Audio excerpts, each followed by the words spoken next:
پاکستان کا اقوام متحدہ اور عالمی برادری سے بھارت کے غیر ذمہ دارانہ رویے کا نوٹس لینے کا مطالبہ۔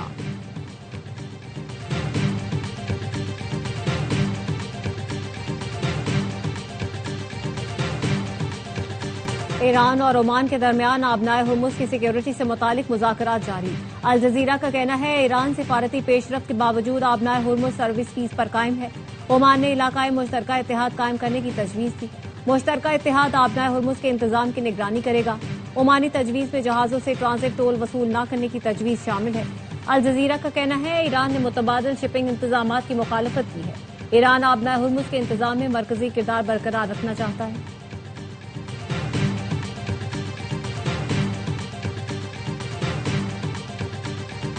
خلیج فارس کے کچھ ملکوں نے ایران پر حملوں میں آزادانہ طور پر حصہ لیا، جس کا ذمہ دار امریکہ ہے۔ ایرانی وزارت خارجہ کے ترجمان اسماعیل بقائی کی نیوز کانفرنس، کہا ایران امریکہ کو یہ طے کرنے کی اجازت نہیں دے گا کہ جنگ کب ختم ہوگی۔ آبنائے ہرمز بدستور بند ہے اور اس معاملے پر عمان سے مذاکرات جاری ہیں۔ اسماعیل بقائی نے بحیرہ کیسپیئن میں بحری جہاز پر یوکرین کے حملے کو پہلی عالمی جنگ کے دوران انتشار پسند قوتوں کے طرز عمل سے مماثل قرار دیا۔ ان کا کہنا تھا یوکرین کی غیر قانونی اور بلا جواز مہم جوئی کا جواب دیا جائے گا۔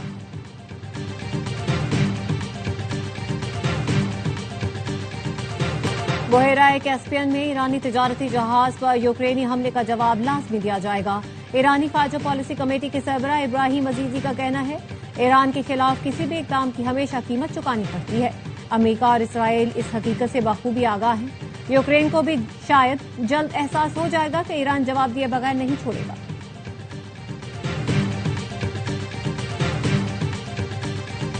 حزب اللہ کی حمایت اسٹریٹجک پالیسی ہے، ختم نہیں ہوگی۔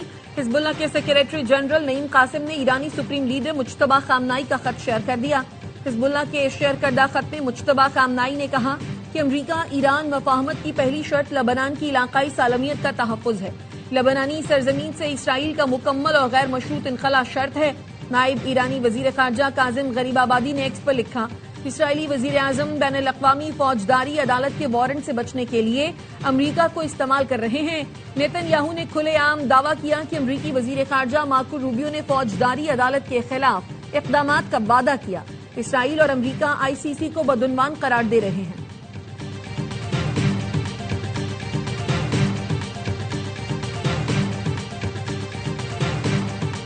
سعودی عرب پر عراق سے ڈرون حملے کی کوشش، فضائی دفاعی نظام نے ڈرون تباہ کر دیے۔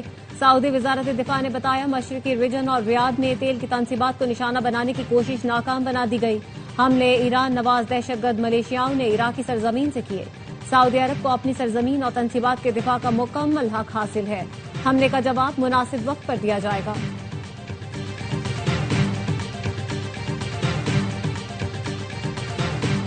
باب المندب میں پھنسے جہاز نکل آئے ہیں۔ عالمی منڈی میں بھی خام تیل کی قیمتیں کمی کی طرف جا رہی ہیں۔ وزیر پیٹرولیم علی پرویز ملک کا کہنا ہے چند دنوں سے جاری اضافہ بہتری کی طرف جانا شروع ہوگا۔ قیمتیں کتنی کم ہوں گی آگرہ فارمولے کے تحت تعین کرے گا۔ وزیر پیٹرولیم کی آئل ٹینکر کانٹریکٹرز ایسوسی ایشن کے وفد سے ملاقات، مسائل باہمی مشاورت سے حل کرنے پر اتفاق۔ وزیر پیٹرولیم نے مسائل کے حل کے لیے کمیٹی تشکیل دے دی۔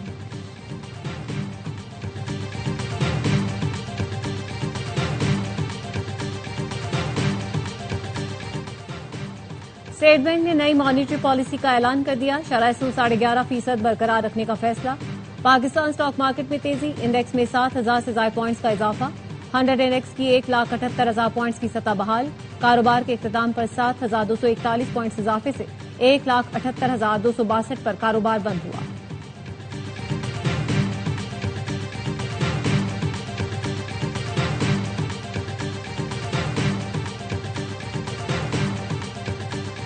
امریکہ اور ایران کے درمیان کشیدگی میں کمی، عالمی منڈی میں خام تیل کی قیمتیں گر گئیں۔ برنٹ خام تیل کی قیمت میں 10.41% کمی، فی بیرل $88.16 پر ٹریڈ کر رہا ہے۔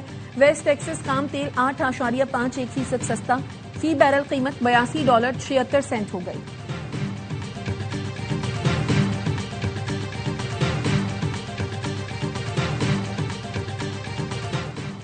فیلڈ مارشل کی مسلسل کاوشوں سے کشیدگی میں دوبارہ کمی آئی۔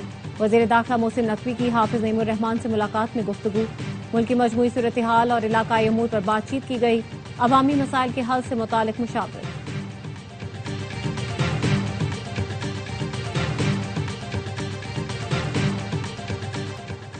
سعودی ولی عہد شہزادہ محمد بن سلمان اور برطانوی وزیر اعظم اینڈی برنم کے درمیان رابطہ۔ سعودی ولی عہد نے عہدہ سنبھالنے پر اینڈی برنم کو مبارکباد دی اور نیک خواہشات کا اظہار کیا۔ برطانوی وزیر اعظم نے حوثیوں کے حملے کی شدید مذمت کرتے ہوئے انہیں ناقابل قبول قرار دیا۔ اینڈی برنم نے سعودی عرب کی سلامتی اور خود مختاری کی مکمل حمایت کا اعادہ کیا۔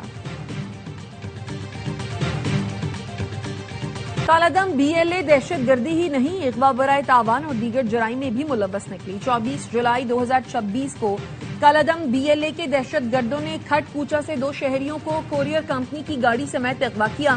کوریئر کمپنی کے مالک سے رابطہ کر کے 2 کروڑ 50 لاکھ روپے تاوان طلب کیا۔ عدم ادائیگی کی صورت میں مغویوں کو قتل کرنے کی دھمکی دی۔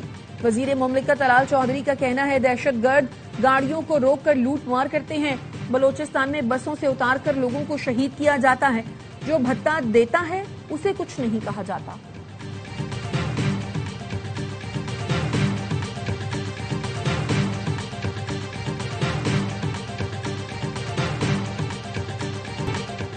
گروپ کیپٹن عاصم طارق کے قتل کیس کی سماعت اسلام آباد کی انسداد دہشت گردی عدالت نے ملزم سعد عباسی کا مزید 7 روز کا جسمانی ریمانڈ منظور کر لیا۔ پروسیکیوٹر راجہ نوید حسین کیانی نے کہا قتل میں استعمال ہونے والا پستول برآمد کر لیا گیا ہے، ملزم سے اب موبائل فون برآمد کرنا ہے۔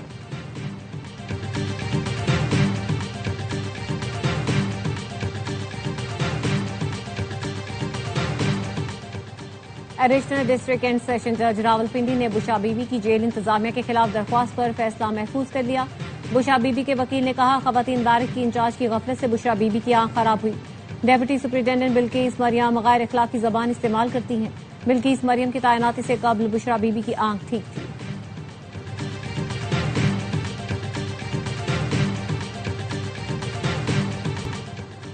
پاکستان ایٹمی توانائی کمیشن کے سابق چیئرمین پرویز بٹ 84 برس کی عمر میں انتقال کر گئے۔ پاکستان کی سائنس، ٹیکنالوجی اور دفاع کی مضبوطی کے لیے 40 سال وقف کیے۔ نیوکلیئر انجینئرنگ اور دفاعی صلاحیتوں کی ترقی میں اہم کردار ادا کیا۔ انہیں نشان امتیاز، ہلال امتیاز اور ستارہ امتیاز سے نوازا گیا۔